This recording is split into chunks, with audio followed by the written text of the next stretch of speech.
आज का वचन ये तेरे लिए है। प्रभु आज तुझसे कहना चाहता है। हाँ, शायद आज तुझे ऐसा लग रहा है कि मैंने तुझे छोड़ दिया। हाँ, तुझे ऐसा लग रहा है कि मैंने तेरी प्रार्थना नहीं सुनी है। हाँ, तुझे ऐसा लगता है कि मैं तुझे भूल गया। ये सिर्फ तुझे लग रहा है। तुझे चाहे महसूस नहीं हो रहा है कि मैं काम करता हूँ, लेकिन मैं काम करता हूँ। चाहे तुझे दिखाई नहीं दे रहा है कि मैं काम कर रहा हूँ, लेकिन मैं काम आज भी कर रहा हूँ। मैं तुझे जांच कर जान रहा हूँ कि तुझ में कोई खोट तो नहीं।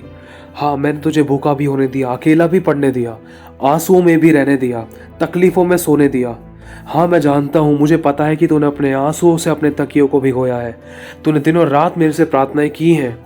तूने बिलक बिलक कर मेरे आगे अपने आंसू बहाए हैं। लिखा है कि जो दिन और रात मेरी दुहाई देते हैं, मैं तुमसे सच सच कहता हूँ कि मैं तुम्हारा न्याय तुरंत चुकाऊंगा।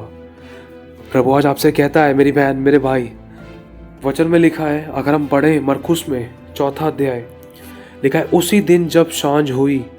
अगर आज तुझे लग रहा है कि रात बहुत ज़्यादा काली है, लग रहा है सांझ हो रही है, सूरज ढल रहा है, सब कुछ खत्म होने को है, लेकिन फिर भी याद कर उस उत्पत्ति के समय को कि परमेश्वर ने मिट्टी से इंसान को बनाया था। चाहे तुझे आज लग रहा है तेरी जिंदगी आज राख सी हो गई थी, सब कुछ खत्म हो गया था, ना उम्मीदी में वो उम्मीदी का परमेश्वर है। वो राख से नई जिंदगी को लिखने की सामर्थ्य रखता है, नया पुतला बनाने की सामर्थ्य रखता है, उसके अंदर जान फूंकने की सामर्थ्य रखता है। जब चेले और यीशु मसीह साथ में थे, उनकी नाव डगमगा रही थी और बहुत हिचकोले खा रही थी। और वो कहाँ थे? वो उस झील तालाब में, उस झील में बहुत गहराई में थे, बीचों बीच में थे। और लिखा है हवा सामने की थी और बहुत ज़ोरों से उस नाव पर थपेड़े पड़ रहे थे। पानी बहुत ज़ोरों से उनके विपरीत आ रहा था, लेकिन उनको पानी को चीर कर जाना था। लेकिन उस समय उनकी नाव में एक व्यक्ति था जिसका नाम यीशु है। आज तेरी नाव के अंदर यीशु है। तू डर मत, यीशु है। वो सुन रहा है, वो समझ रहा है, वो देख भी रहा है कि कितनों ने तेरी ओर उंगली उठाई है। कि वो ये भी देख रहा है कि तू कितना सहन कर रही है। वो ये भी देख रहा है कि तुझे कितना सुनना पड़ रहा है। वो ये भी देख रहा है कि तुझे कितना सताया जाता है मेरे बेटे। वो सब कुछ देख रहा है। चारों तरफ से चाहे आंधियां, चाहे तूफान, चाहे नाव भरने सी लगी है, चाहे डूबने सी लगी है, चाहे कोई सहारा नजर नहीं आ रहा है। अपनों ने छोड़ा है, अपनों ने त्यागा है। अपने होकर भी ऐसा लगता है कि पराये ज्यादा भले थे। अपनों के साथ रहने से अच्छा यह लगता है कि अकेले रहना बेहतर था। हाँ, लगता है, लेकिन फिर भी इस समय भी यीशु नाव के अंदर है। किसकी नाव के अंदर? तेरी नाव के अंदर है। चेलों ने कहा, प्रभु सांझ रात बहुत हो गई है, दिन ढल चुका है, अब रात बढ़ती जा रही, काली रात हो गई है। जितनी ज्यादा काली रात, उतने ज्यादा तूफान और आंधी आना शुरू हो गए। लग रहा है कि आज रात बहुत गहरी है, लेकिन सुबह का जब सूर्य चमकेगा तो तेरा घोर अंधकार दोपहर का सा उजियाला हो जाएगा। इसलिए आज मैं तुझसे कहता हूं कि उठ, प्रकाशमान हो, क्योंकि तेरा प्रकाश आ गया है। यहोवा का तेज तेरे ऊपर उदय हुआ है। देख, जाति जाति पर तो घोर अंधकार छाया हुआ है, लेकिन तुझ पर यहोवा उदय होगा, क्योंकि मैं तुझको संभाल कर रखूंगा। प्रभु आज तुझसे कहता है, चाहे कितना भी कलेश आज तुझ पर पड़ा, चाहे कितनी भी विपत्तियों ने तेरे को चारों तरफ से घेर लिया, चाहे आंसुओं से तुझे भर दिया, लेकिन इस पल तक भी तू मेरे हाथों में है। मैं जानता हूं, देख, मैं सहने से बाहर परीक्षा नहीं लेता। मुझे पता है, मुझे मालूम है कि तू सह सकती है, तू सह सकता है, क्योंकि मुझे तुझे इस्तेमाल करना है। मैं तुझे इसीलिए मजबूत कर रहा हूं कि मैं तुझे इस्तेमाल करूं। मैं जानता हूं कि कई बार बहुत ज़्यादा हो जाता है, कई बार ऐसा लगता है कि मैंने तुझे छोड़ दिया, लेकिन मैंने तुझे नहीं छोड़ा। मैं अभी भी तेरे साथ हूं और तेरे पास हूं। एक सही समय रखा है मैंने तेरे लिए कि जब वो समय आए, उस समय तुझे मैं अपनी मुट्ठी में से खोलकर तुझे इस्तेमाल करूंगा, खड़ा करूंगा। मैं तुझे, तेरे द्वारा बहुतों को बचाऊंगा। आग के भट्टे में से तेरे द्वारा मैं बहुत सी आत्मा को बचा कर लेकर आऊंगा। तेरी गवाही के द्वारा बहुतों के आंसू पोंछे जाएंगे। जितनों के बीच में तेरी बेइज्जतियां हुई है, उन सबों के सामने मैं तेरे सदा के घमंड का कारण ठहराऊंगा। मैं तेरा सर ऊंचा करूंगा, चौड़े में तेरा मैं इज्जत मान सम्मान कराऊंगा। चेले कहते हैं कि प्रभु सांझ हो गई है। कहाँ सांझ हो गई है? ये एक नदी का समय है। उस समय एक झील पर एक नाव थी, तो यीशु मसीह उस नाव में थे और चेले नाव से कहते हैं, सांझ बहुत हो गई, रात हो गई है, बहुत ज़्यादा थपेड़े पड़ रहे हैं, प्रभु क्या करें? अब कैसे करना है, कैसे पार करके जाएं? ये पानी तो हमारे विपरीत है, पानी तो हमें पीछे धकेल रहा है, पानी से चाहे नाव आपकी भरे जा रही है, चाहे लग रहा है कि अब ज़िंदगी बिल्कुल डामाडोल हो रही है, चारों तरफ से थपेरे पड़ रहे हैं, लेकिन फिर भी चेले किसको चिल्ला रहे हैं? क्या बोल रहे हैं चेले? लिखा है कि उसने चेलों से कहा, आओ हम पार चले। यीशु मसीह कह रहा है पार चलना है। अगर आज आपको लग रहा है कि आपकी चलने की हिम्मत नहीं है, हड्डियां जवाब दे रही हैं, कमजोरी है, प्रार्थना का दिल नहीं लगता है, पूरी बिल्कुल गहराई से आप टूट चुके हो, बिल्कुल आपकी इच्छा खत्म हो चुकी है जीने की, मन नहीं करता है सांसें लेने का, कई बार मन करता है कि सुसाइड कर ले, कई बार मन करता है कि गलत कोई चुनाव करे, गलत डिसीजन ले, या कुछ कोई गलत ऐसा काम कर ले, या फिर झटके से मौत आ जाए, लेकिन फिर भी परमेश्वर ने आपको संभाल के रखा है। लेकिन कुछ भी ऐसा गलत कदम मत उठाना, शैतान के काम को आसान मत करना। लिखा है, प्रभु कह रहा है आओ हम पार चले। प्रभु ये नहीं कह रहा कि जा तू पार चले जा, मैं यहीं रुकता हूँ। प्रभु ये नहीं कह रहा कि तू यहीं रुक, पहले मैं पार चले जाता हूँ। नहीं, प्रभु कह रहा है आओ हम पार चले। प्रभु आपसे कह रहा है आज, वो आपके हाथ को पकड़ कर कह रहा है आओ हम पार चले। एक बाप अपने बच्चे से कह रहा है आओ हम पार चले। कहाँ पार चले? जैसे ही यीशु मसीह के चेले डरने लगे, थरथराने लगे, यीशु ने उनके हाथ को पकड़ा। यीशु आज तेरे हाथ को पकड़ रहा है, देख मैं उसको महसूस कर रहा हूँ, उसका सामर्थ्य अभिषेक मेरे पास में बह रहा है, वो तुझे टच कर रहा है, वो एहसास करा रहा है। देख उसने तेरे हाथ को थाम रखा है। जो तेरे ऊपर का जो बोझ है, वो कहता है तू अपने बोझ को मुझे दे दे क्योंकि मुझे तेरा ध्यान है। वो तुझसे कह रहा है देख मैं तेरी आंखों से सब आंसू पोंछ डालूंगा। वो तुझसे कहता है मैंने तेरे मारे मारे फिरने का हिसाब रखा है। वो तुझसे कहता है देख मुझे तुझसे कुछ नहीं चाहिए, तेरा टूटा और पिसा मन मेरे घृणियों के बलिदान है, और आज मैं इसको लेने के लिए आया हूँ। आज मैं तेरे जिंदगी में जगह बनाऊंगा। प्रभु कह रहा है आओ हम पार चलें। कितनी भी खतरनाक आंधी और तूफान आए थे उसकी जिंदगी में, उन चेलों की जिंदगी में, लेकिन चेलों ने क्या कहा? लिखा है और वे भीड़ को छोड़कर जैसा वह था वैसा ही उसे नाव पर साथ ले चले, और उसके साथ और भी नावें थी। तब बड़ी आंधी आई और लहरें नाव पर यहाँ तक लगी कि वह पानी से भरी जाती थी। मतलब प्रभु का आत्मा यह कहना चाहता है, एक बार फिर से पढ़ते हैं। लिखा है तब बड़ी आंधी आई, छोटी नहीं, छोटा आंधी तूफान नहीं आया, बड़ा आंधी तूफान आया, और लहरें नाव पर यहाँ तक लगी कि वह पानी से भरी जाती थी। पर वह आप पिछले भाग में गद्दी पर सो रहा था। ध्यान से सुनना, प्रभु आज तो उससे कहता है लहरें बहुत बड़ी आंधी तूफान। अब सोचने वाली बात है कि जिनकी नाव में यीशु है उनकी नाव में इतने आंधी तूफान क्यों हैं? आपको लग रहा होगा कि यीशु मसीह के पास आने के बाद तो और समस्याएं होगी, और तकलीफ बढ़ गई, और आंसू बढ़ गए, अपनों ने छोड़ दिया, अपनों ने सताया, अपनों ने दिल दुखाया, अब करे तो करे क्या? हाय मैंने कहीं गलती तो नहीं कर दी यीशु पर विश्वास करके? लग रहा है याईर की बेटी की जिंदगी में, याईर की जिंदगी में एक ऐसा आंधी तूफान आया था। याईर की बेटी जब जिंदा थी तो वो यीशु मसीह के पास आया था। प्रभु आज तुझसे कहना चाहता है देख वो उसने तेरे लिए कितनी बड़ी महिमा रखी है। प्रभु तुझे ज्ञान और प्रकाश का आत्मा दे।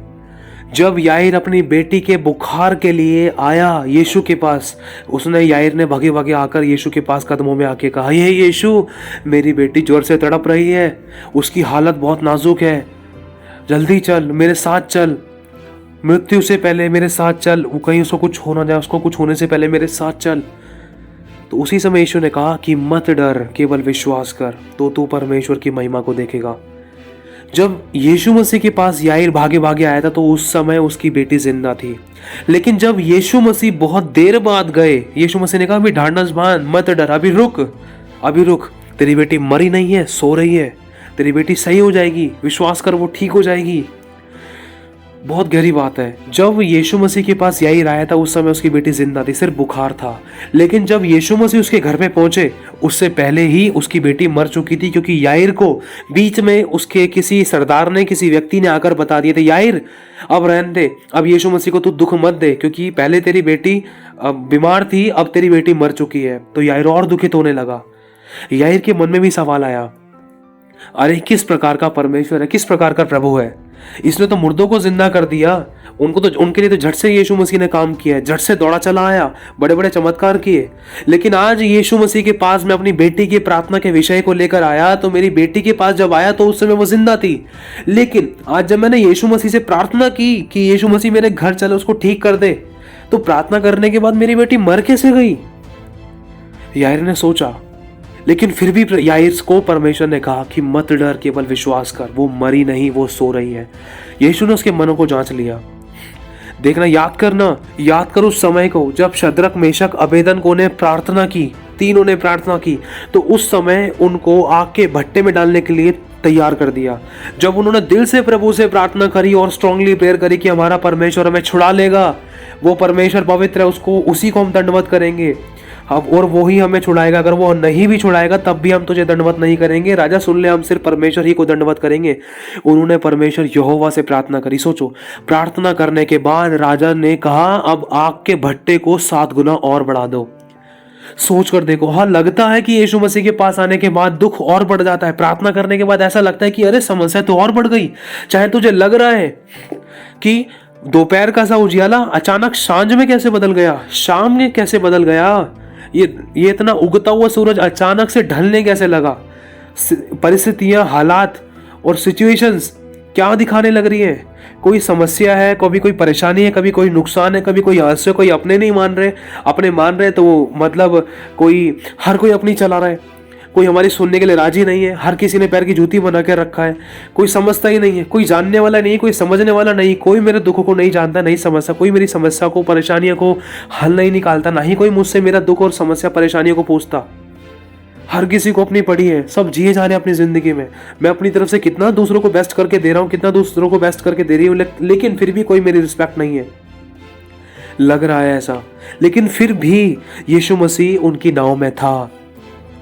चाहे भले ही शद्रक मेशक अबेदनगो प्रार्थना कर रहे थे, प्रार्थना करने के बाद आग के भट्टे को उस राजा ने और बढ़ा दिया, लेकिन जब उनको आग के भट्टे में डाला, सोचो परमेश्वर वहां था। अगर परमेश्वर चाहता तो उनको पहले भी बचा सकता था, राजा के हाथ में आना ही नहीं देता, उनको वहां से भगा सकता था, कुछ हबड़ तबड़ मचा सकता था, कुछ ना कुछ ऐसा कर सकता था कि उनको आग के भट्टे में ना डाले। लेकिन आग के भट्टे में उनको डलवाना जरूरी था, ताकि वहां के लोगों के जिंदगी में परमेश्वर का चमत्कार प्रकट हो, ताकि वो जान ले कि जो लोग इन शद्रक मेशक अबेदनगो को, वरन वहां का राजा भी जो उंगलियां उठा रहे हैं, उनके घुटने परमेश्वर ने टिकाए। वरन वो परमेश्वर ने बाद में बचा ही लिया, तो परमेश्वर ने इतना समय क्यों जाने दिया बर्बाद। सोच कर देखो, ये बर्बाद नहीं हुआ समय, प्रभु कुछ सिखा रहा था। एक तरफ दानियल को मजबूत कर रहा था, दूसरी तरफ जिन लोगों ने दानियल को फंसाया था, सताया था, उन लोगों के घुटने टिका रहा था परमेश्वर। चाहे भले ही दानियल को लग रहा था कि परमेश्वर काम नहीं कर रहा, लेकिन पीठ पीछे परमेश्वर काम कर रहा था। चाहे भले ही दानियल को महसूस नहीं हो रहा कि परमेश्वर काम कर रहा है, लेकिन फिर भी परमेश्वर पीठ पीछे काम कर रहा था। लोगों के मन बेचैन हो गए, राजा बेचैन हो गया, उसके गले से निवाला नहीं उतरा। राजा भौर को उठते के साथ ही देखने के लिए आया कि दानियल जिंदा है या मर गया, शेरों ने खा लिया। राजा तक बेचैन हो गया कि मैंने खुदावंद यहोवा के दास को उस भूखे शेरों की मांद में मैंने डलवा दिया, पता नहीं क्या होगा उसका। राजा रोटी तक नहीं खा पाया, पानी तलक नहीं उसके गले से उतरा। क्यों? क्योंकि उसने खुदावंद के बच्चे को ललकारा था।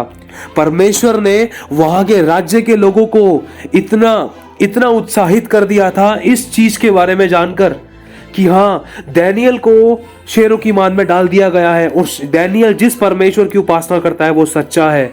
और अब क्या होगा? तो परमेश्वर ने फिर भी दानियल को बचाया, उसने मरने नहीं दिया। शेरों के मुंह बंद कर दिए। कौन से शेर? एक शारीरिक शेर जो उस गुफा के अंदर थे, और दूसरे शेर जो उस गुफा के बाहर थे। दूसरे शेर कौन से? जो मनुष्य के रूप में शेर थे, जो दानियल को बार बार खाए जा रहे थे, जिनके द्वारा वो दानियल को शेर की मांद में डाला गया था, झूठे केस में फंसाया, ऐसी ऐसी बातों को लेकर दानियल को फंसा दिया गया। लेकिन फिर भी दानियल का परमेश्वर उस समय भी उसके साथ था। दानियल घुटनों के बल आकर रोया, उसने उपवास किया, उसने शुक्रिया किया खुदावंद परमेश्वर का। कई बार लगता है कि हमारा परमेश्वर हमें छोड़ दिया क्या, वो हमारी प्रार्थना नहीं सुनता क्या। चाहे भले ही तू भूल जाए अपनी प्रार्थना को, लेकिन खुदावंद यहोवा तेरी प्रार्थना को नहीं भूलेगा। चेले कहने लगे, बड़ी आंधी आई, नाव हिलने लगी, डोलने लगी, बहुत जोरों से हवा चलने लगी, विपरीत में हवा चल रही है, अपने लोग भी सता रहे हैं, बाहर वालों की तो बात दूर है, अपना कोई नहीं मान रहा है, नुकसान पे नुकसान, समस्या पे समस्या। जाएं कहाँ, खाएं क्या, पहने क्या, ओढ़े क्या, सुने किसकी, समझे किसकी, माने किसकी, अपनी किसको बताएं। हमारी कौन सुनने के लिए राजी है? कुछ समझ नहीं आ रहा। चारों तरफ से आंधी और तूफान के बड़े बड़े थपेड़े पड़ रहे हैं नाव पर, और नाव डावल डोल हो रही है। तब बड़ी आंधी आई और लहरें नाव पर यहां तक लगी कि वह पानी से भर जाती थी। लग रहा है कि अब तो नैया डूबेगी, लग रहा है अब तो जी नहीं सकते हैं, लग रहा है अब तो कोई रास्ता ही नहीं है, लग रहा है अब तो मृत्यु के अलावा कोई रास्ता बचा ही नहीं, अब तो सोसाइटी ठीक है। अब तो लग रहा है कि अब मैं जीऊं तो किसके लिए जीऊं, अब मुझे रहना है जिंदा तो किसके लिए रहूंगा, किसके लिए रहूंगी। कोई मुझे समझता ही नहीं है, कोई मुझे जानना ही नहीं चाहता है, कोई मेरे दुखों को नहीं समझता है, कोई मेरे आंसू नहीं पहुंचता है। हर किसी ने मुझे दुखों में मतलब धकेला है, हर किसी ने मुझे आंसुओं में रखा है। कोई मेरी सुधि नहीं लेता, कोई मेरी समस्याओं को नहीं जानता, कोई मेरे आंसू को नहीं पहुंचता। लेकिन प्रभु कह रहा है, साफ कह रहा है, तब बड़ी आंधी आई और लहरें नाव पर यहां तक लगी कि वह पानी से भरी जाती थी। पर वह आप कौन? लिखा है कि पर खुद यीशु मसीह नाव के पिछले भाग की गद्दी पर सो रहा था। आपको लग रहा है कि प्रभु यीशु मसीह आपकी नाव में शायद नहीं है, लेकिन यीशु मसीह उन दुखों को देख रहा है जो आपके साथ घट रहे हैं, उन परिस्थितियों को देख रहा है जो आपके साथ घट रहे हैं। अगर यीशु आपकी नाव में नहीं होता ना, तो अब तक आपका नामुन निशान नहीं होता। अगर यीशु इस समय तक आपकी नाव में नहीं होता ना, तो वो नाव कब की टूट और बिखर जाती और कब की डूब जाती। अगर यीशु आपकी नाव में नहीं होता ना, तो आज कोई अस्तित्व नहीं रहता, कोई नहीं पूछता, कोई नहीं जानता, कोई नहीं समझता। अगर आज यीशु तेरी नाव के अंदर नहीं होता ना, तो आज तुझे दूसरों के लिए इस्तेमाल नहीं करता, आज तुझे सांसें नहीं देता। अगर आज यीशु तेरी नाव के अंदर नहीं होता ना, तो तुझे आज जिंदा नहीं रखता। क्योंकि यीशु मसीह तेरी नाव के अंदर है। चाहे भले ही तुझे लग रहा है कि वो नहीं सुन रहा है, हाँ लिखा है कि वह आप पिछले भाग में गद्दी पर सो रहा था। अब तू सोच कर देख, एक गाड़ी के अंदर तू बैठा है या फिर एक नाव के अंदर बैठा है, एक नाव के अंदर बैठी है मेरी बहन, और नाव चारों तरफ से खुली है और बहुत जोरों से आंधी तूफान आ रहा है। आपकी मम्मी है, ये मान लो आपकी मम्मी और आप बैठे हो, आपके पापा और आप बैठे हो। उस समय आपके पापा आंधी तूफानों में समझ नहीं आ रहा क्या कर रहे हैं, लेकिन आप वहां पर सो रहे हो। क्या आपको नींद आ रही होगी? सोचो, ये किस प्रकार का क्वेश्चन है। नाव खुली हुई है, इतनी खतरनाक आंधी और तूफान और रात का घोर अंधकार और बहुत जोरों से नाव का हिलना, बिल्कुल 180 डिग्री में नाव हिल जाती है। नाव को ऐसे टाइम पर घोर अंधकार में, तो रात में तो बड़ी बड़ी ऐसी छोटी छोटी नाव है, किसी प्रकार की ऐसी नाव है चलती नहीं है। मेरे भाइयों मेरी बहनों समझो, और यीशु मसीह के सिर्फ उस नाव के अंदर 11 से 12 चेले थे।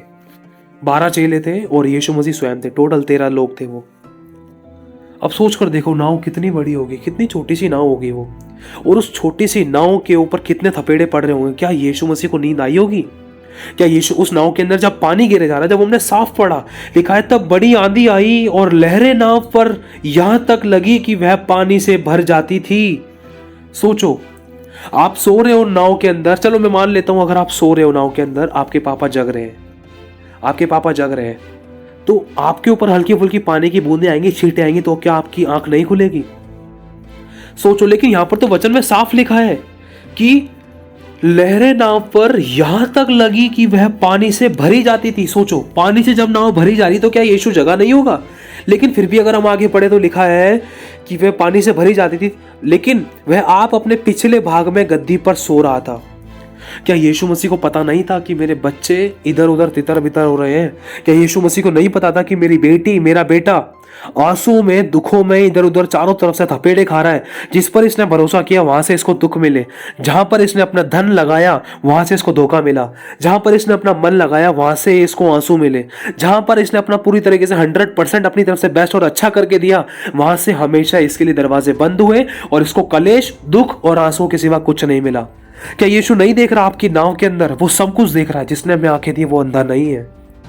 यीशु मसीह सब कुछ देख रहा था। लिखा है तब उन्होंने उसे जगाकर उससे कहा। क्या यीशु मसीह को जगाने की जरूरत है? नहीं, यीशु मसीह को जगाने की जरूरत नहीं है। वो जागृत है। वो जभी तो कहता है कि जागते रहो कि तुम परीक्षा में ना पड़ो। जभी तो लिखा है कि हमारा परमेश्वर कोई पत्थर और मूर्ति नहीं है कि वो सोता हो। हमारा परमेश्वर जागृत है। लिखा है कि वो कोई मनुष्य नहीं है कि अब झूठ बोले या अपनी इच्छा बदले। वो जागृत, वो जीवित परमेश्वर है। वो ना तो सोता है, वो ना ऊँघता है, साफ लिखा है। वो पलक भी नहीं, वो झपकी भी नहीं मारता है। वो ना तो सोता है ना उबासी लेता है, साफ लिखा है। तो सोचो, अब यीशु मसीह पिछले भाग पर है, चेले आगे वाले भाग पर है, और सामने से आंधी तूफान नाव के अंदर। नाव पे कितने खतरनाक अटैक हो रहे थे, कोई बीमारी का अटैक हो रहा था, कोई तकलीफ का, कोई कलेश का, कोई गरजेगा। अगर आपको लग रहा है कि आपकी जिंदगी की नाव पर यीशु मसीह सवार नहीं है तो आप गलत सोच रहे हो। अगर आपको लग रहा है अगर यीशु मसीह सवार होता तो ये समस्या नहीं आती, तो भी आप गलत सोच रहे हो। देखो, यीशु मसीह जहां जहां था वहां पर समस्या आई थी, लेकिन वो समस्या हमेशा के लिए नहीं रही। इस बात को मत बोलना। लाजर मरा था लेकिन वो फिर जिंदा कर दिया गया। यायर की बेटी मरी थी, वो फिर जिंदा कर दी गई। विधवा का बेटा मरा था, वो फिर से जिंदा कर दिया गया। 38 वर्ष का रोगी जो व्यक्ति था वो हमेशा रोगी नहीं रहा, वो जिंदा किया, वो चंगा किया गया। ध्यान रखना, जो एक अंधा था, शारीरिक और आत्मिक रूप से अंधा था, उस अंधे की आंखें यीशु मसीह ने खोली, वो हमेशा अंधा नहीं रहा। क्योंकि जहां जहां यीशु ने अपना कदम रखा, जहां जहां यीशु को पुकारा गया, जब जब यीशु का नाम लिया, तो लोगों ने उद्धार पाए और उनके रास्ते खोले गए। प्रभु ने उनकी आंखों में नई ज्योति दी, उनकी आंसू की शुद्धि ली, उनको अपने सीने से लगाया और टूटे पीसे मन को ग्रहण किया। जब भी तो कहता है प्रभु, देख, तुझ पर किसी ने दंड की आज्ञा नहीं देना, जा, मैं भी तुझ पर दंड की आज्ञा नहीं देता, लेकिन याद रख फिर पाप ना करना। प्रभु कहता है आज तुझसे, पिछली नाव के पिछली सीट पर पीछे की तरफ से नाव के यीशु मसीह सो रहा था, लेकिन वो सो नहीं रहा है। आज तेरी नाव के अंदर वो सो नहीं रहा है, वो जागृत है। वो जागृत है, लेकिन वो देख रहा है कि मैं पीछे की तरफ होकर नाव को आगे की तरफ से भी हैंडल करूंगा। अगर आपको मालूम हो नाव कैसे हैंडल होती तो आप समझ जाओगे। नाव कभी आगे से हैंडल नहीं होती है, नाव को कभी आगे से नहीं मोड़ा जाता है। आप चाहे किसी भी जगह पर सर्च करके देख सकते हो। कभी नाव चलाई जाती है तो वो आगे से नहीं मोड़ा जाता है, आगे से नहीं उसको घुमाया जाता है, वरन उसको पीछे से उसका हैंडल पीछे होता है, उसका स्टीयरिंग पीछे होता है। उसको घुमाने के लिए, मोड़ने के लिए, उसको ब्रेक मारने के लिए सब कुछ नाव के पिछले हिस्से में होता है, बिल्कुल कॉर्नर पे। ये सच्चाई है। और यीशु मसीह मेन जगह पर था, ताकि आपकी जिंदगी की नाव कभी ठोकर ना खाए, कभी टूटे ना, कभी उसमें छेद ना हो, कभी वो डूबे ना, कभी वो डगमगाए ना। इसीलिए यीशु मसीह मेन हैंडल स्टीयरिंग पर बैठा था। और जब वो स्टीयरिंग पर बैठेगा तो क्या वो सोएगा? सोच कर देखो, यीशु मसीह नहीं सोया। आज वो तेरी हर एक समस्याओं को क्यों झट से खत्म नहीं कर देता? क्यों समस्याओं को एक बार में हमेशा हमेशा के लिए नहीं मिटा देता? कारण है इसका। अगर परमेश्वर चाहता तो फिरौन और उसकी सेना को एक बार में वहीं पर खत्म कर सकता था। जैसे परमेश्वर ने 1,85,000 उन शत्रुओं को एक स्वर्गदूत के द्वारा मार दिया था एक ही रात के अंदर। तो प्रभु चाहता तो उस फिरौन की सेना को एक बार झटके में खत्म कर सकता था, एक झटके में। लेकिन फिर भी प्रभु ने नहीं किया। क्यों नहीं किया? कारण था ताकि परमेश्वर के बड़े बड़े चमत्कार, परमेश्वर के बड़े बड़े सामर्थ के काम उस इजरायलियों के बीच में प्रकट हो, उन इजरायली लोगों के बीच में प्रकट हो, और यहाँ तक कि मिस्री लोग भी देखें कि इनका परमेश्वर बड़ा सामर्थ्य है। अरे भाई, इनसे पंगा लेना बेकार है। समझने की कोशिश करना, ये सच्चाई है। अगर आपको लग रहा है कि आपकी जिंदगी में बहुत बड़ा आंधी तूफान है, शारीरिक रूप से, आत्मिक रूप से, आर्थिक रूप से आप कुछ नहीं कर पा रहे हो, सहन नहीं पा रहे हो, समझ नहीं पा रहे हो, और मतलब कुछ हैंडल करने नहीं आ रहा है, कुछ कंडीशन, उन परिस्थितियों में आपको पता नहीं चल रहा है कि आपको क्या करना चाहिए, क्या नहीं करना चाहिए। सिर्फ एक ही चीज आती है कि मर जाओ, सुसाइड, खत्म कर दो, डिस्ट्रॉय एवरीथिंग। या तो खुद मर जाओ या तो मार दो, या तो इस जगह को छोड़कर चले जाओ। कोई नहीं समझता है, कोई नहीं मानता है, कोई नहीं पूछता है, कोई नहीं जानता है। ऐसा लगता है कि पता नहीं मैं क्यों पैदा हो गया, क्यों मेरे को धरती पर भेजा, क्यों प्रभु मैं आज जिंदा हूं, मैं मर क्यों नहीं गया? परमेश्वर ने इसलिए नहीं जिंदा रखा है कि तू आज मर जाए, नहीं। प्रभु ने तुझे इसलिए जिंदा रखा है कि तू दूसरों को जिंदगी दे। लेकिन जिंदगी देने के लिए, जैसे मैं मरा, जब तक गेहूं का दाना भूमि में पिसकर मर नहीं जाता तब तक वो अकेला रहता है, लेकिन जब वो मर जाता है तब बहुत फल फलता है। प्रभु आज चाहता है, अगर तू बहुत फलवंत होना चाहती है, बहुत फलवंत होना चाहता है कि तेरे विश्वास से तेरा घराना, तेरा पति, तेरे बच्चे, कि तेरे विश्वास से तेरी पत्नी, तेरे माता पिता, तेरे फैमिली मेंबर, तेरे रिलेटिव रिलेशन, तेरे यार दोस्त उद्धार पाए, तो उसके लिए तुझे घुटनों में आना होगा, तुझे अपने लिए मरना होगा, अपनी अभिलाषाओं के लिए मरना होगा, और तुझे मेरे काम के लिए, मेरे लिए जीना होगा। और जब जब तू मरती है, जब जब तू मरता है, तब तब तेरा वो अभिषेक बढ़ता है जिसके द्वारा तेरे रुके हुए काम बनते हैं, तेरे छुटकारे होते हैं, आश्चर्य कर्म होते हैं, जिसके द्वारा मैं तेरी बड़ी गवाही को तैयार कर रहा हूं। क्योंकि उस गवाही में सुसमाचार है, उद्धार है और छुटकारा है, और दूसरों के पोंछने वाले आंसू है। तेरी वो गवाही दूसरों की जिंदगी को बदल कर रख देगी, जो तेरी अब मैं बनाने के लिए जा रहा हूं। इसलिए तुझे लग रहा है कि मैंने तुझे छोड़ दिया, लेकिन नहीं। चेलों को लगा था कि यीशु तो यहां पर लग ही नहीं रहा है, अरे यीशु कहां गया, यीशु को ढूंढो, यीशु नहीं है, यीशु नहीं है। नाव डूबने लगी, हिचकोले खाने लगी, चारों तरफ से अंधेरा ही अंधेरा, कोई सहायता, कोई रास्ता नहीं दिखाई दे रहा, सारे दरवाजे बंद हो गए। पुकारे तो किसको पुकारे, कौन सुनेगा समुद्र के अंदर हमारी आवाज को। हमारी आवाज से तेज तो समुद्र के पानी की गरज है, हमारी आवाज से तेज तो हवा की सनसनाहट है, कौन सुनेगा हमारी आवाज तो किसी छोर तक भी नहीं जाएगी। लेकिन प्रभु कहता है कि जिस समय तूने मुझे पुकारा, उसी समय मैंने तेरी सुन ली, और मैंने तुझे पूरी रीति से निर्भय किया और हियाव बनाया। क्योंकि जितनों ने मेरी ओर दृष्टि की, उनके मुंह कभी काले नहीं हुए और वो कभी लज्जित होने नहीं पाए।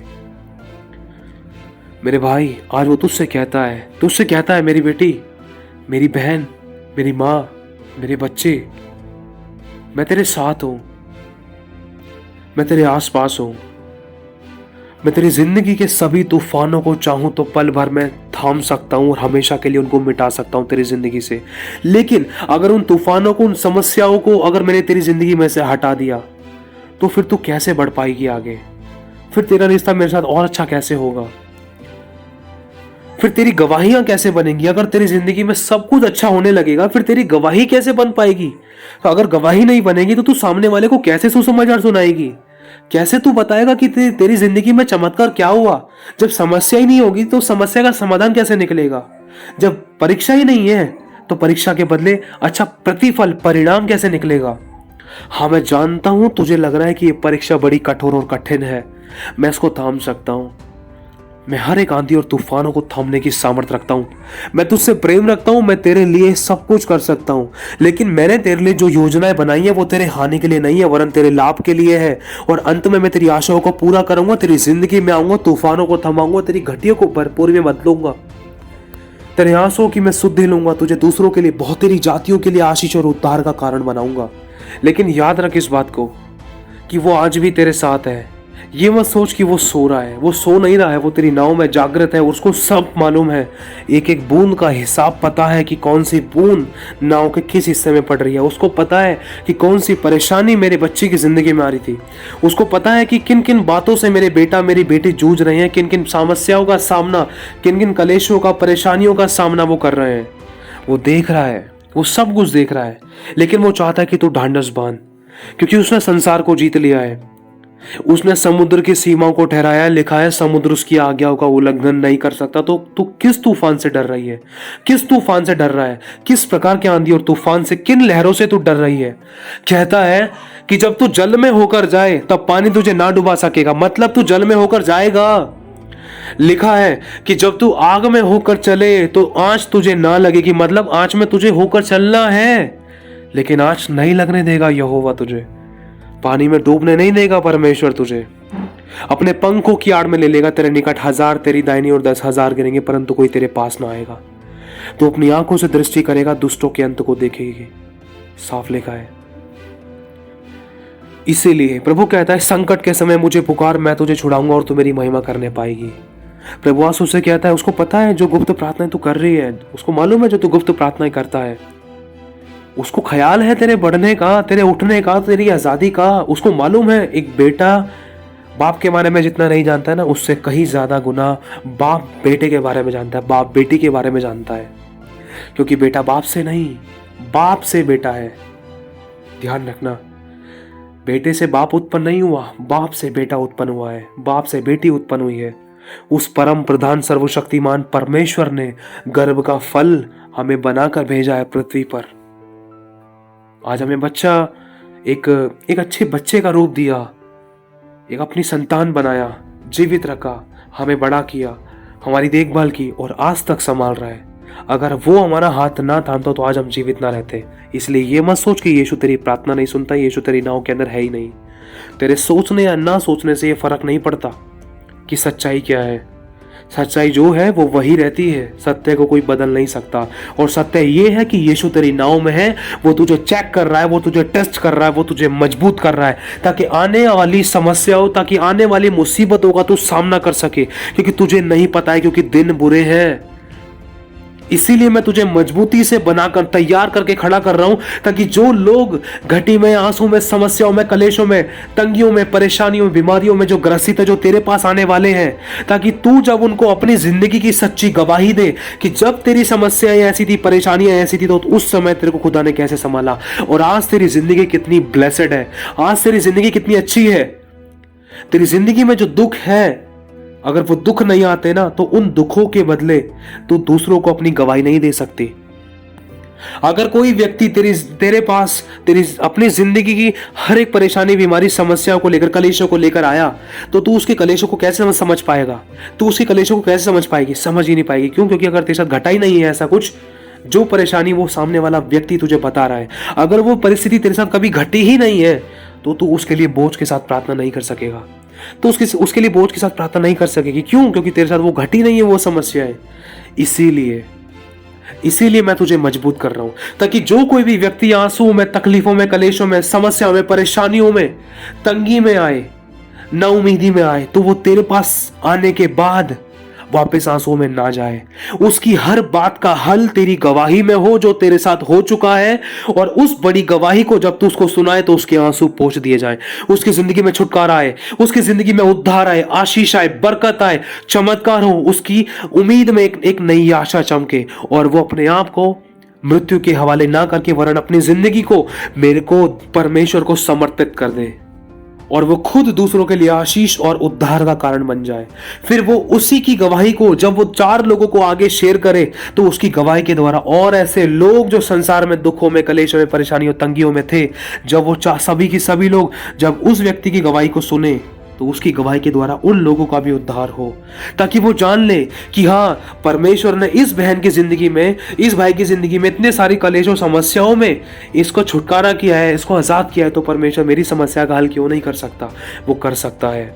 इसीलिए मैं तेरी जिंदगी के अंदर जो तेरी गवाही बनने जा रही है, उस गवाही के द्वारा, मैं तेरे द्वारा, उस गवाही के द्वारा, अपनी सामर्थ के द्वारा बहुतों की जिंदगी को बचाऊंगा। अगर हम पढ़े, लिखा है लूका 7वें अध्याय में कि थोड़े दिन बाद वह नाइन नामक के एक नगर को गया। उसके चेले, बड़ी भीड़ उसके साथ जा रही थी। जब वह नगर के फाटक के पास पहुंचा तो देखा लोग एक मुर्दे को बाहर ले जा रहे थे, जो अपनी माँ का एक लौता पुत्र था, और वह विधवा थी, और नगर के बहुत से लोग उसके साथ थे। उसे देखकर प्रभु को तरस आया और उससे कहा, मत रो। देखो, प्रभु दूसरों के दुखों में कैसे दुखी हो गया। तो सोच कर देखो कि जिस परेशानी, जिस कलेशों और जिस प्रकार की समस्याओं से आप लोग जूझ रहे हो, क्या खुदा आपके आंसू को नहीं देख रहा है? लिखा है यीशु रोया। प्रभु का वचन कहता है वो तुझे दुख देकर पछताया। वो पछतावा भी होता है, उसको बहुत दुख भी होता है, वो रोता भी है, उसका दिल भी टूटता है, वो आंसू भी बहाता है, वो तरसाया भी जाता है। उसको हम लोगों ने तरसाया है। जैसे अगर हम आज किसी मनुष्य को तरसाते तो हमने परमेश्वर को भी तरसाया है, उसकी आज्ञा का पालन करने के लिए कि मैं नहीं करूँगा। लेकिन बार बार लिखा है कि वो सहनशीलता के कारण है ना, हमें नाश नहीं करता। हम उसको बार बार तरसाते हैं कि प्रभु हम मान लूँ, लेकिन फिर भी नहीं करते आज्ञा पालन। लेकिन प्रभु यहाँ पर कहता है कि देख, उसे देखकर प्रभु को तरस आया और उससे कहा, इसको इमेजिनेशन करना, प्रभु आज तेरी सारी मुर्दा परिस्थिति को जीवित करेगा। प्रभु आज तेरे सारे रुके हुए काम में आश्चर्य कर्म करेगा। प्रभु आज तेरी जिंदगी में आएगा, सब प्रकार के तूफानों को थमाएगा। क्योंकि यीशु जीवन है और जिंदगी है और मार्ग है और वही सत्य है। और आज उस सत्य के द्वारा तू स्वतंत्र होने जा रहा है। आज उस सत्य के द्वारा तू स्वतंत्र होने जा रही है। लिखा है कि उसे देखकर प्रभु को तरस आया। आज प्रभु को तुझ पर तरस आ रहा है, प्रभु को तुझ पर दया आ रही है। देख, प्रभु की दया तुझे मन फिराव का अवसर देती है। इस दया को बेकार ना जाने दे, उसके अनुग्रह की आत्मा का अपमान ना कर। प्रभु तुझसे कहता है आज कि मत रो। देखो, प्रभु ने देखा उसका बेटा, इकलौता पुत्र मर गया था, उस दुख को यीशु ने अपने ऊपर लिया। अरे मैं भी तो अपने पिता का इकलौता पुत्र हूँ, मेरे को भी तो एक ना एक दिन खत्म होना है, पूरे संसार के लिए मुझे क्रूस उठाना है। तो मेरे पिता को कितना दुख हो रहा होगा। मेरे भाई मेरी बहन, आज तुझसे प्रभु कहना चाहता है कि मत रो। कोई नहीं कह रहा, किसी ने नहीं कहा, अगल बगल के आस पड़ोस के लोगों ने किसी ने नहीं कहा, यीशु कह रहा है मत रो। क्यों? क्योंकि यीशु के पास एक उम्मीद है। आज वो ही उम्मीद, वो ही यीशु, वो आज तेरे सामने है। वो तुझसे कहता है, तब उसने पास आकर अर्थी को छुआ। आज परमेश्वर तेरी मुर्दा परिस्थिति को जीवित करने जा रहा है। चाहे तेरी फाइनेंशियली हो, चाहे तेरी शारीरिक हो समस्या, चाहे कोई आत्मिक है, चाहे आर्थिक परिस्थिति है, सब प्रकार की मुर्दा परिस्थितियों को खुदावन आज तेरे पास आकर तुझे छूकर तुझे आज़ाद करने जा रहा है। और लिखा है कि तब उसने पास आकर अर्थी को छुआ और उठाने वाले ठहर गए। देखो आज इस चीज़ को इमेजिनेशन करना, परमेश्वर यहोवा प्रभु यीशु मसीह आज आपके साथ में है। देखो इमेजिनेशन करना कि कोई अर्थी जा रही थी कहीं से और अचानक आपने उसको देखा और अर्थी को जाने नहीं दिया, उसके सामने खड़े हुए, उसको हाथ दे दिया, मतलब उसको हाथ दे दिया, रोक दिया, रुको इसको इसी समय रोको। अर्थी को अपने हाथ से रोक दिया आपने। तो वही मोमेंट है। यीशु मसीह ने क्या कहा? यीशु मसीह ने उस महिला को देखा, वो रो रही थी, और तब उसने पास आकर अर्थी को छुआ, रोक दिया और उठाने वाले ठहर गए। और उसी समय तब यीशु ने उनसे कहा, किससे कहा? उस मुर्दा परिस्थिति से कहा, उस मुर्दा जवान से कहा कि हे जवान, मैं तुझसे कहता हूँ उठ। लिखा है तब वह मुर्दा उठ बैठा। और मेरे भाई मेरी बहन, परमेश्वर ने उसकी मुर्दा परिस्थिति को जीवित किया और वो बच्चा उठ बैठा और बोलने लगा। उसने उसको उसकी माँ को सौंप दिया। इससे सब पर बड़ा भय छा गया और परमेश्वर की बड़ाई करने लगे। हमारे बीच में एक बड़ा भविष्यद्वक्ता उठा है और परमेश्वर ने अपने लोगों पर कृपा दृष्टि की और उसके विषय में यह बात सारे यहूदिया और आसपास के सारे देशों में फैल गई। मतलब प्रभु तेरी हर एक परिस्थिति को जो मुर्दा हो चुकी थी, जहाँ पर तू काम नहीं कर पा रहा था, या तेरी लाइफ में प्रार्थना का जीवन मुर्दा हो चुका था, आराधना का जीवन मुर्दा हो चुका था, तेरा किसी काम में मन नहीं लगता, तेरी सिचुएशंस ऐसी हो चुकी थी कि तुझे कुछ समझ में नहीं आ रहा, तेरे को कोई फेवर नहीं मिल रहा है, सब प्रकार से सब तरीके के हर प्रकार के दरवाजे बंद हो चुके हैं, कोई तुझे समझ नहीं रहा है, कोई तुझे महसूस नहीं कर पा रहा है, कोई तुझे जानना नहीं चाहता है। तू जिस काम में हाथ डाल रहे हैं, तू जिस काम में हाथ डाल रही है डाल रहा है, वो हाथ के सारे काम बेकार हो रहे थे। लेकिन आज खुदा कहता है, देख मैं तेरी मुर्दा परिस्थिति को आज जीवित करने जा रहा हूँ। यीशु मसीह ने उससे सिर्फ बोला ही नहीं कि मत रो, आज यीशु तुझसे बोल ही नहीं रहा है, वरन करके भी दिखाएगा। यीशु मसीह ने उस औरत को कहा कि मत रो, और उसको रोकने, उसको मना करने के बाद कि मत रो, अचानक उसके बेटे की अर्थी को रोक कर कहा, एक उम्मीद खत्म हो चुकी थी इंसान की, उसकी माँ की उम्मीद खत्म हो चुकी थी, लेकिन यीशु के आगे उसकी आशा और विश्वास नहीं टूटने दिया खुदा ने। यीशु के आगे उम्मीद खत्म नहीं हुई। लिखा है कि क्या यहोवा के लिए कुछ काम कठिन है? एक बार तू अपने मुंह से बोल कि क्या यहोवा के लिए कुछ काम कठिन है? प्रभु तुझसे पूछता है। नहीं है तो नहीं बोल, क्योंकि परमेश्वर तेरे विश्वास के अनुसार तेरी जिंदगी में काम करने जा रहा है। लोगों ने उसको बांध दिया था, लपेट दिया था, उसको कंधे पर उठाकर ले जा रहे थे कब्र में दफनाने के लिए। सोचो, उस मृत्यु को परमेश्वर ने जीवन में बदल दिया। कैसे? यीशु मसीह ने वो प्रेम करने के खातिर वो सामर्थ्य दया प्रकट हुई और दया के द्वारा जीवन मिला। ये सच्चाई है। प्रभु आज तेरी जिंदगी में काम करना चाहता है।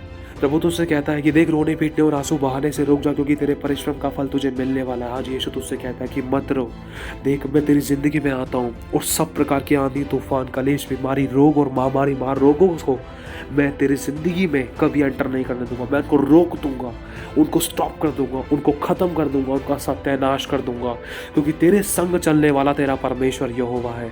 तेरी रक्षा और सुरक्षा करने वाला मैं यहोवा हूँ। परमेश्वर कहता है, देख चला तेरे लिए प्रार्थना करते हैं, आंखें बंद कर। प्रभु यीशु, अपने आप को तेरी इस बेटी को तेरे लहू में डालता हूँ, तेरे हाथों में समर्पित करता हूँ। प्रभु परमेश्वर, तेरे इस बेटी को तेरे लहू में डालता हूँ।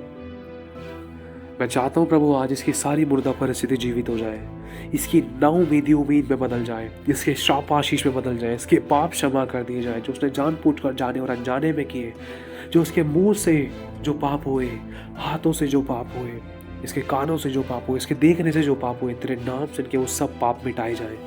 तेरे लहू से मैं इनको धो देता हूँ। जो तेरे बच्चे इस समय इस वचन को सुन रहे हैं खुदावन, उनकी ज़िंदगियाँ, परिस्थितियाँ, हालात बदलने जा रहे हैं खुदा, तेरा आत्मा छू रहा है, तेरा अभिषेक बह रहा है, तू सर पे टच कर रहा है प्रभु, तू अपने हाथ को सर के ऊपर बढ़ा रहा है, तू महसूस करा रहा है, देख कि मेरा हाथ अभी भी तेरे सर पर है और मैंने तुझे संभाल रखा है। अगर मेरा हाथ तेरे सर पर नहीं होता तो आज तेरा अस्तित्व नहीं होता, आज तेरी जिंदगी जिंदा नहीं होती, आज तेरी सांसें तेरी देह में नहीं होती, आज तू देख नहीं पाता, सुन नहीं पाती, लेकिन मेरी दया तुझ पर बड़ी है प्रभु। मैं चाहता हूं तेरा अभिषेक इसको छू ले, तेरी आत्मा इसके ऊपर उतर आए। तेरा वचन कहता है लोगों ने तुझे सताया, अपनों ने तुझे ठुकराया, सब जगह से तेरे को नाकामयाबी मिली, जहां पर तूने भरोसा रखा वहां पर भी तुझे रुलाया, लेकिन मैं तेरे पास आता हूं। यीशु धरती के पास गया और आज प्रभु तेरे से कहता है देख मैं तेरे पास आता हूँ। देखो प्रभु आपको छू रहा है, वो आपको एहसास करा रहा है कि देख मैं तेरे पास हूँ, देख अब मैं तेरी हालातों को बदल रहा हूँ, परिस्थिति को बदल रहा हूँ, मैं तेरे पति को बदल रहा हूँ, मैं तेरी पत्नी को बदल रहा हूँ, मैं तेरे पढ़ाई लिखाई तेरी परिस्थितियों को बदल रहा हूँ, तेरे काम धंधे को बदल रहा हूँ, तेरे अपने लहू से मैं उनको धोता हूँ, शुद्ध करता हूँ, ब्लेस करता हूँ। प्रभु तेरा धन्यवाद करते हैं। प्रभु तेरी बैक को टच कर रहा है, तेरे पीठ के पीछे छू रहा है, प्रभु का हाथ देख तेरे कंधे पर है। प्रभु तुझसे कहता है मत डर, मैं तेरे साथ हूँ, इधर उधर मत ताक, मैं तेरा परमेश्वर हूँ, मैं तुझे दृढ़ करूँगा और अपने धर्मीमय दाहिने हाथ से मैं तुझे संभाले रहूँगा। प्रभु मैं चाहता हूँ तेरे इस बच्चे की आंसू पोंछ दिए जाए, जो तेरे बच्चे की आंखों में देख आंसू है, देख तू देख रहा है, तेरा धन्यवाद करता हूँ प्रभु, तू उसकी आंसू को पोंछ रहा है। तेरा वचन कहता है कि देख मैं तुझे दुख देकर पछताया, तेरा वचन कहता है कि देख रोने पीटने और आंसू बहाने से रुक जा, क्योंकि तेरे परिश्रम का फल तुझे मिलने वाला है। Thank you Lord. प्रभु तेरी जिंदगी में एक नया मिरेकल करने जा रहा है, नया चमत्कार करने जा रहा है, बड़ी ब्लेसिंग्स खोलने जा रहा है, रुकावटें खत्म हो रही है, आशीष आ रही है, समस्या, टेंशन, चिंता, परेशानियों को यीशु अपने कंधे पर लाद कर लेकर जा रहा है और मैं तुझसे कहता हूँ कि तू आज़ाद है। Thank you Lord. प्रभु देखो भर रहा है, आपको छू रहा है, अभिषेक से भर रहा है। आप प्रार्थना नहीं कर रहे हो, आत्मा आपके अंदर आ चुका है इस समय, वो सिसकियाँ मार रहा है, वो देखो एहसास करा रहा है, वो जानता है आपकी दुखों को, आपकी तकलीफों को, आपकी कमियों को, आपकी परेशानियों को, आपके टेंशन, चिंता, परेशानियों को वो जानता है, वो जान रहा है, देखो जान रहा है आपकी फैमिली को लेकर, आपके पेरेंट्स को लेकर, आपके पति, आपकी पत्नी को लेकर जो है समस्या, वो जान रहा है। काम धंधे में प्रभु बरकत दे रहा है, जो कड़वाहटें थी वो मिठास में बदल रही है, समस्याएं खत्म हो रही हैं, जो विरोध में थे वो फेवर में आ रहे हैं, रुकावटें खत्म हो रही हैं, टूटे रिश्ते जुड़ रहे हैं, प्रभु काम कर रहा है। Thank you Lord, thank you Holi spirit. बोल पिता तेरा धन्यवाद, धन्यवाद पिता, thank you Jesus, thank you father, thank you Holi spirit. हम तेरा धन्यवाद करते हैं पिता, आगे का समय आपके हाथों में सौंपते हैं, प्रभु यीशु के नाम से इस प्रार्थना को मांगते हैं। पिता चाहता है कि मेरे साथ संगति कर, देख मैं तेरी जिंदगी में और बड़े बड़े काम करने जा रहा हूँ, लेकिन कभी सुसाइड ना कर, अपनी जिंदगी को तू मेरे हाथों में सौंप दे, तो तू मेरी महिमा को देखेगी। आमीन। जय जय।